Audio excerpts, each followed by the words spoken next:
sure. Scare the hell out of Paul.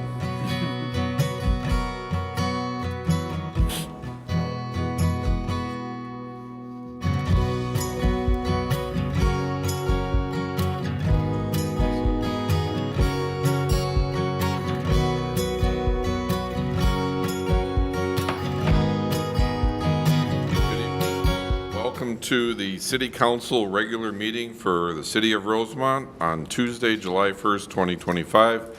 Please rise and join me in the Pledge of Allegiance. I pledge allegiance to the flag of the United States of America and to the republic for which it stands, one nation, under God, indivisible, with liberty and justice for all. Good evening and welcome to those online. We will first look, is there any additions or corrections to the agenda? No, sir. Seeing none, I'll move the agenda. Is there a second? Second. Have a first motion and second on the agenda. All in favor signify by saying aye. Aye. Opposed? We have an agenda and we will move on to presentations, proclamations, and acknowledgements, which we do not have this evening. On to number 4, response to public comment. I believe we have a response to last meeting's public comment.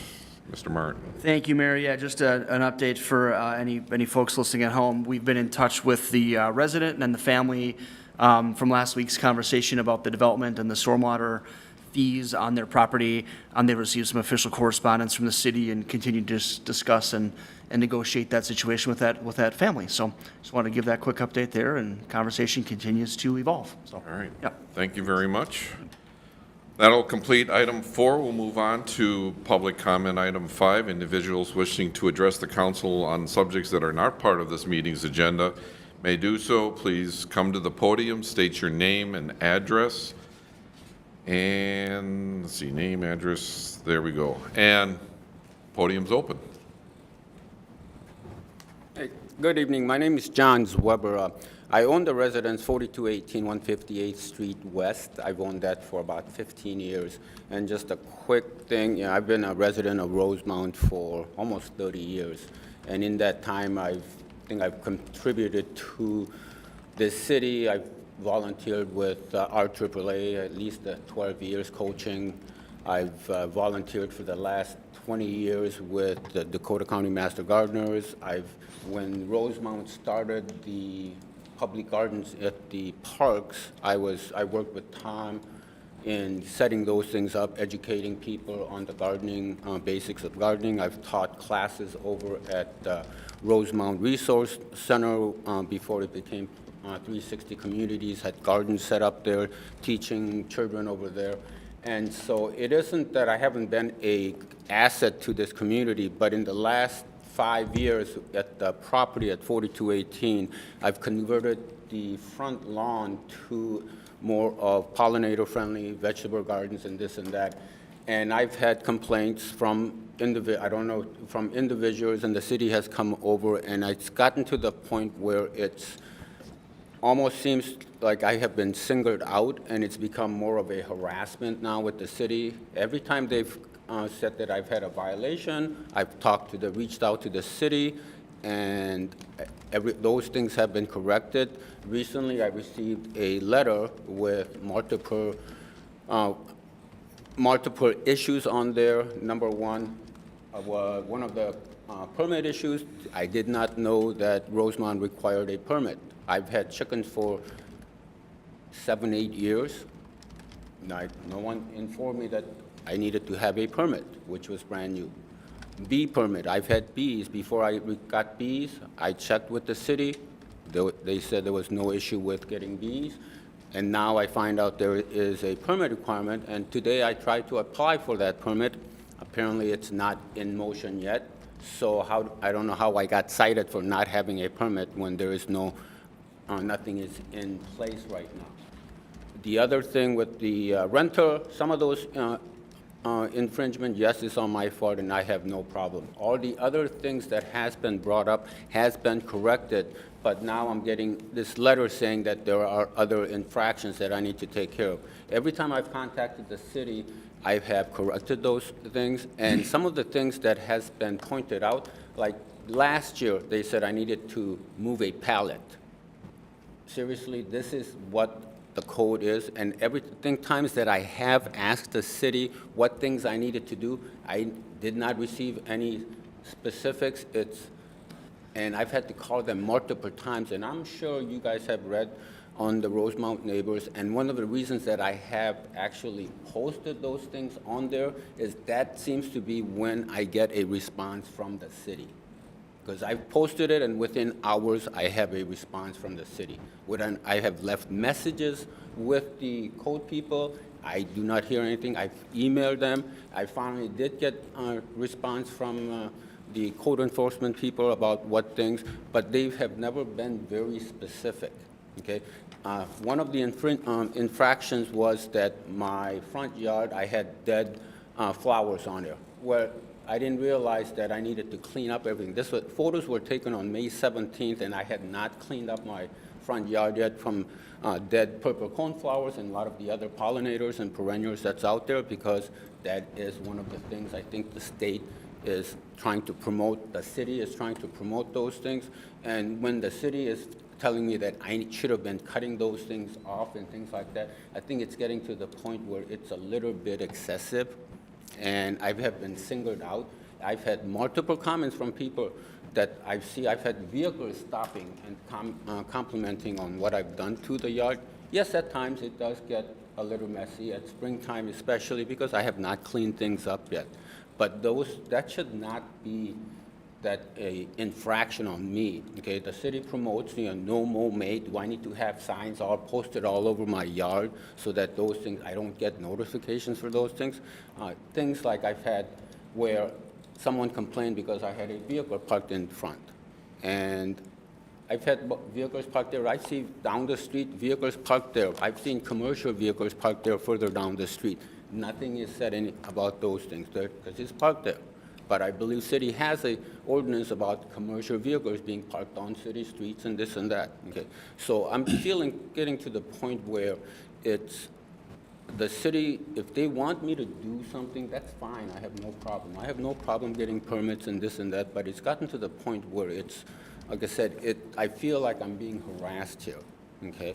And the times that I've had city inspectors come out, I've asked them specifically, what is the issue? I've had an inspector 2 years ago come out to measure from the sidewalk to the distance on the garden. And right across the street, there's a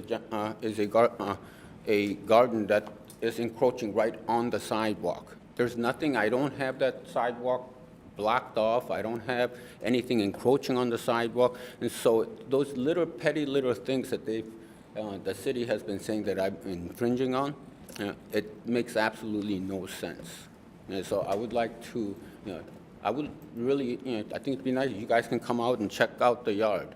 I've had small groups, I've had gardening groups, I've had children groups come over there and tour the yard and things like that. And I think, look at it as more of an educational piece. And yes, it may not be the best yard in the neighborhood and whatnot. And unfortunately, it's in the corner, so it stands out so everyone can see it.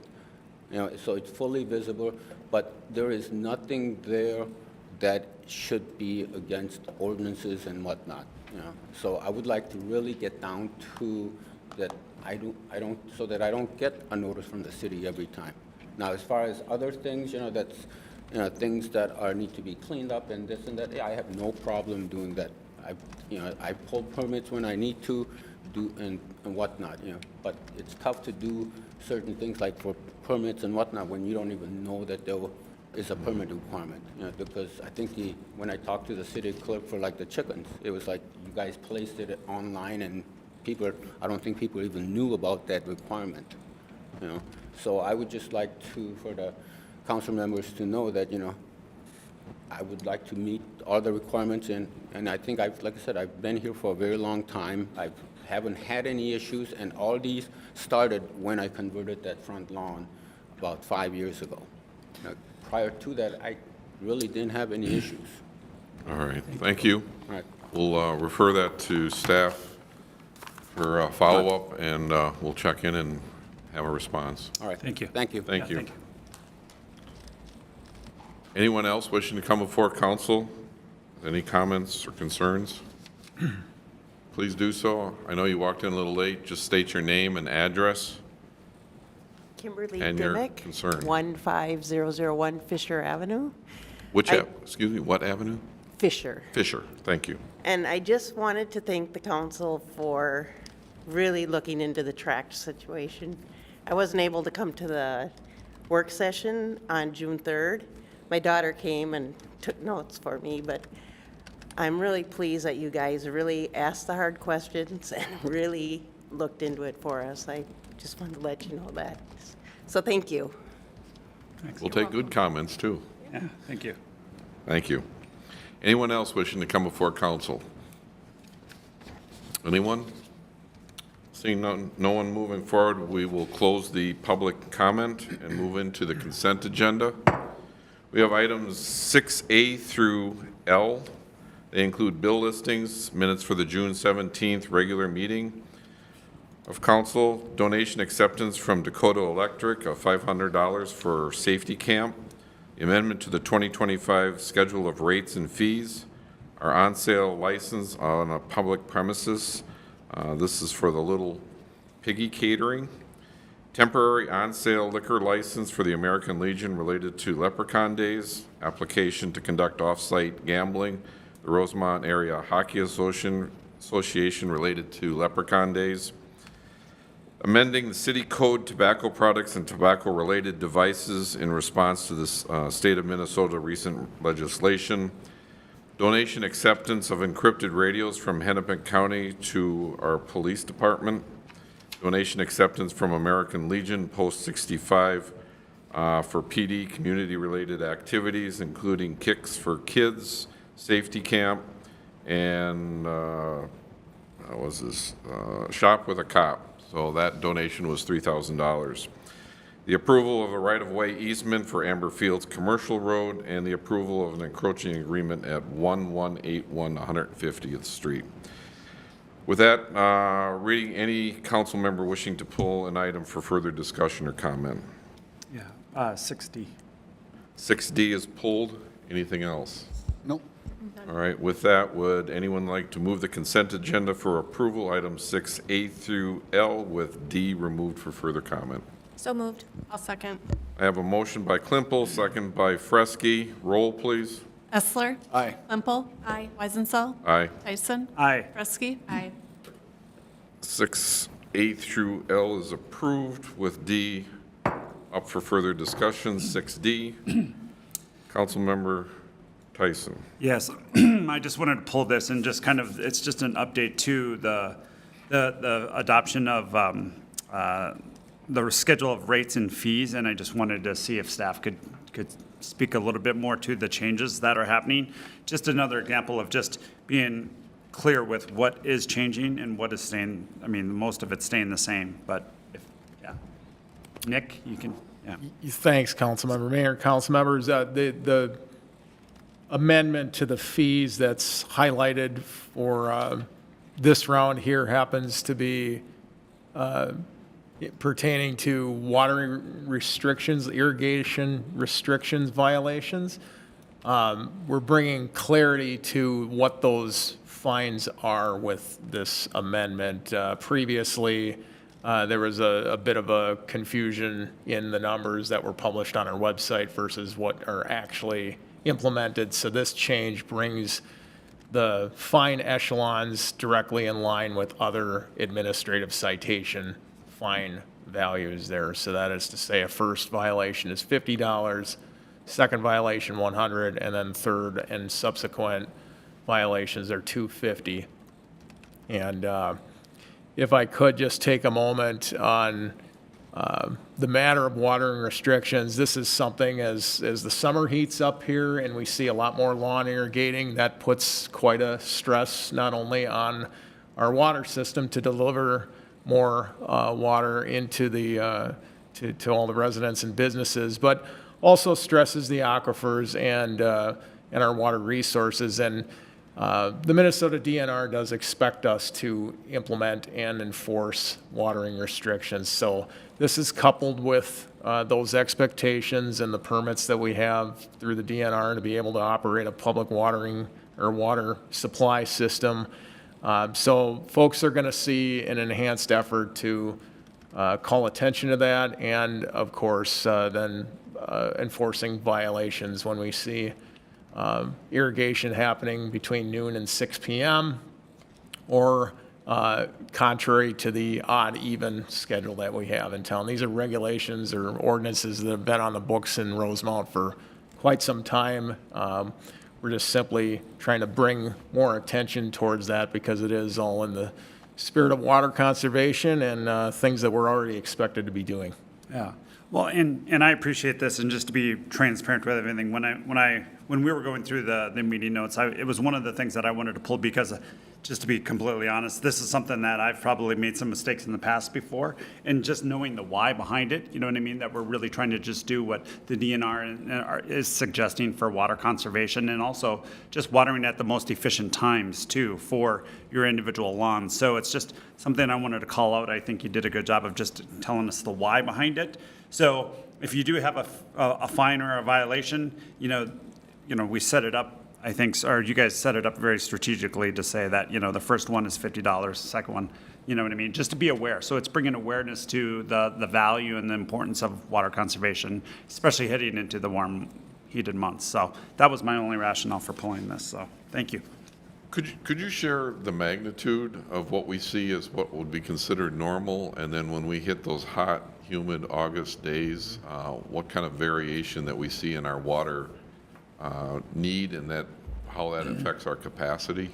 Sure, a couple things on that, Mayor. Just for one, seasonally, we have an escalation in use that can top out at 3 to 4 times what we would see for use in the wintertime when there isn't any irrigation taking place. And it's not unusual that on the hottest of days, we'll pump 8 to 9 million gallons a day of water versus between 2 and 3 in the wintertime for just indoor domestic uses. So there is quite a level of magnitude impact there. And I think while we address capacity issues, clearly the biggest concern is if we're maxing out, that we have issues that may pop up if we have a fire in town or something like that. Correct, yes. If we're asking the water system to deliver all of this volume towards irrigating, that can put us at a little bit enhanced risk to be able to combat large fires and other types of emergencies that would require a lot of water delivery. And then just to add to that just a public service kind of announcement, like literally I went online and looked, there's all kinds of options now with smart technology to use different systems to actually monitor and do it accordingly when it's needed as well, as we were just talking about. But yeah, thank you for that insight. You're welcome. So with that, I'll make a motion to adopt a resolution to amend the 2025 schedule of rates and fees. Second. I have a motion by Tyson, second by Essler. Roll, please. Klimpel. Aye. Weisenthal. Aye. Tyson. Aye. Breske. Aye. Essler. Aye. And then that is approved 5-0. Item 6D, and completes all of the consent agenda items. Next item up is our public hearings. This evening we have a request by MESZAROS Construction, LLC for the vacation of a portion of a drainage easement at 2200 126th Street West. Mr. Keenberger. Great, thank you, Mr. Mayor, members of the council. Before you, we have an easement vacation request for 2200 126th Street West. So to orient everybody, the request is for a vacation of a portion of an existing drainage easement at the property located at the northwestern portion of the city in a rural residential area just west of Bacardi and east of Biscayne area, part of the White Lake Acre subdivision platted back in 1984. So a couple exhibits just showing the boundary, and then I'll get into a little bit of the why this consideration is before you this evening. So This is stemming from, and a lot of times when we have actions that come before you, it's based on an action that a property owner or an applicant is looking to make. So in this case, it was a building permit for a detached garage to be constructed where there's an existing shed. So upon that application, it was determined that the proposed detached garage would be in an existing drainage easement. Upon review by staff, it was discovered that there was a discrepancy between the recorded plat and then the survey that the city had on file from that time. Recorded plat showed that the drainage easement area in the site was larger than what was actually depicted on the survey, and it showed that the existing shed on the site where the proposed detached garage to be located was located within the easement area. In conversation with the applicant, it was determined that they could do a wetland delineation, which is a process that's in place to hire a qualified engineering firm to make a determination where the wetlands actually are, and then any necessary buffers and boundaries that would be required as a part of that. So here you can see where the proposed easement vacation is on this exhibit, and we'll get to the recommendation here in just a second. So upon that new wetland delineation, the boundary that was determined where a drainage easement was needed was actually shifted, and it was determined that that was then going to be outside of where the proposed detached garage was planning to be constructed. So as a part of that, the request then would be to vacate the existing easement that's on their recorded plat so they can move ahead with their building permit for that detached garage as proposed. So this one's a little different than some of the other easement vacations that we sometimes bring before you, but in this case, it was a cleanup of some old information. The property owner went through a process to verify and remedy that, and then brought that back, and staff agreed that that easement on their property was no longer needed to maintain that boundary. So the motion that's being recommended tonight is a motion to adopt a resolution approving the vacation of a portion of an existing drainage easement at 2200 126th Street East. And Mr. Mayor, this is a public hearing. Okay. Any questions for staff and council? Seeing none, we will proceed then with the public hearing. Anyone wishing to speak on this may do so at this time. Please state your name and address and your comments at the podium. The floor is open.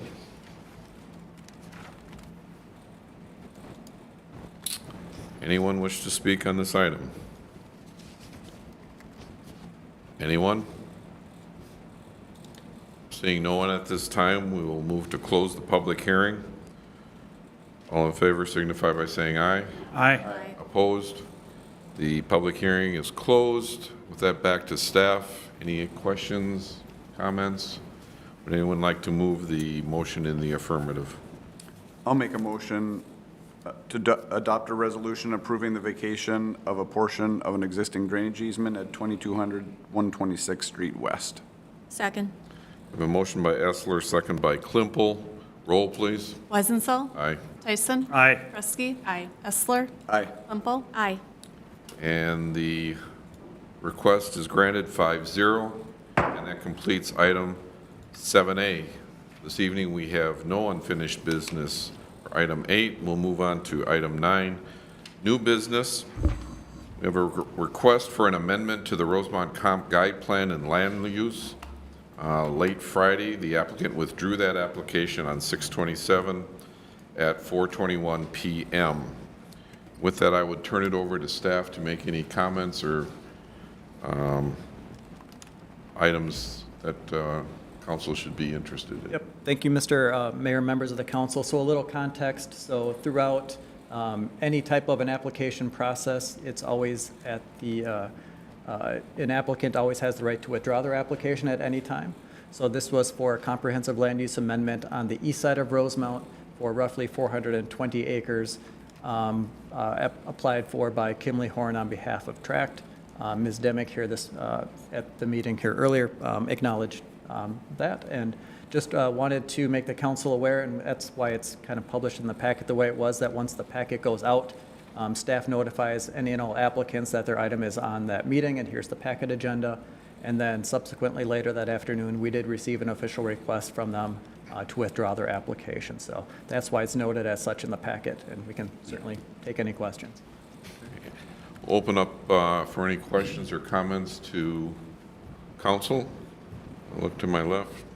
Yeah, I was just going to make a comment that I appreciate staff's time and attention. When the applicant came in, I know you guys spent a lot of man hours and a lot of time working with this particular applicant.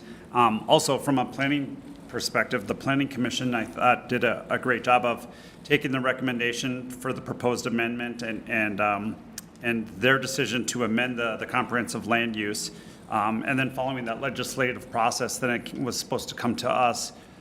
We had a work session about it. We gave some feedback. I think that feedback is probably why the applicant pulled the application. But just knowing that we appreciated our colleagues in the Planning Commission doing their job, doing their due diligence, the staff working with it. And at this time, it just wasn't something that some of us felt comfortable moving forward with. And I guess I just, I really appreciate the process, because this was the first time that I've experienced anything like this. And, this is why the systems are in place, and it worked, in my opinion. Up here. I'll speak. I did want to just take some time to acknowledge TRACT as well for seeing in Rosemount what we see, which is a thriving community worthy of investment. At this moment in time, it's not working out, but I totally understand why they came our way. And thank you to city staff. I know you guys have spent a lot of time and effort dealing with this inquiry and others. And obviously, being that this was going to culminate in a land use amendment and a comp plan change, we take those really, really seriously here. And here on council, we're really trying to work with our residents on what our shared vision is for this town and this hometown that we call home. And I know I had reservations, and that certainly came up at the June 3rd one. So just so residents know, we do think these things through very thoughtfully. It does go through the processes they need to go through, and we do really appreciate the time and effort that's been done on this to date, but, and we'll move forward. Anything else? No. All right, so with that, considered the item 9A is no action is being taken as it's been withdrawn, and that'll complete item 9A. We'll move on to 10 for announcements. Look to city staff. Any updates? Mayor, nothing major for me tonight. I just wanted to flag one of the donations that you accepted on the consent agenda was a really impactful one to our police department from our partners in Hennepin County, providing a number of encrypted radios. And so it's pretty high value. This is about a $30,000 donation, and greatly appreciate Sergeant Josh Swenson led the call to research how to acquire some access radios from Hennepin County, and encrypted radios are just a critical part of our process, and this kind of the post 9/11 was the big change to go encrypted and things of that nature. And so a significant cost savings to the city and a nice partnership we appreciate from Hennepin County, who we don't always get to directly interact with and partner with, obviously on public safety events, but in a donation type situation was really neat to see, and we appreciate that from them. So just wanted to flag that one, and that was all from me at this moment. So thank you. Thank you. And with that, we'll move on to 10B, the upcoming community calendar. On July 4th, celebrating our Independence Day, City Hall will be closed on Friday. Our Port Authority will be meeting on July 15th from 6 to 7 p.m. here at City Hall, followed by the City Council meeting July 15th, 7 to 8 p.m.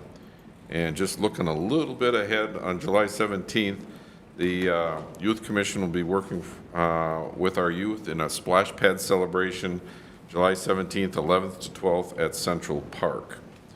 And with that, is there any addition or any additional items, discussions, comments? Seeing none, I'll move for adjournment. Is there a second? Second. I have a motion and a second to adjourn the meeting. All in favor signify by saying aye. Aye. Aye. Opposed? We are adjourned. Thank you. We will be reconvening our work session shortly after, well, 7:35 at the conference room. Thank you.